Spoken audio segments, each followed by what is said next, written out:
Il-UNESCO, il-Fera tal-Ġnus Magħquda l-Edukazzjoni, x-Xjenza u l-Kultura tat il-patronaġġ tagħha lil Malta Biennale Dotart, Festival Internazzjonali tal-Arti li għall-ewwel darba se jsir f'Malta s-sena d-dieħla.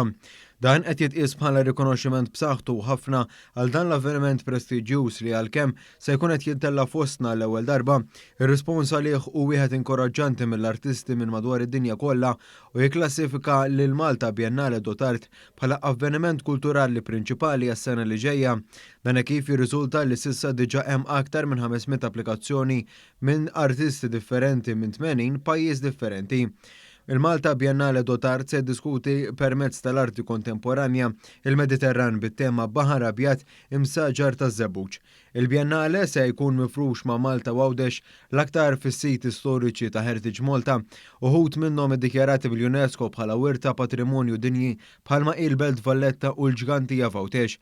Fl-ittra tagħha d-Direttur Ġenerali tal-UNESCO Audrey Azoulay faħret lill-President tal-Malta Biennale Dotart Mario Kutajar u lil Heritage Malta għal din l-inizjattiva waqt li awguratilhom l-akbar suċċess għall-Biennale.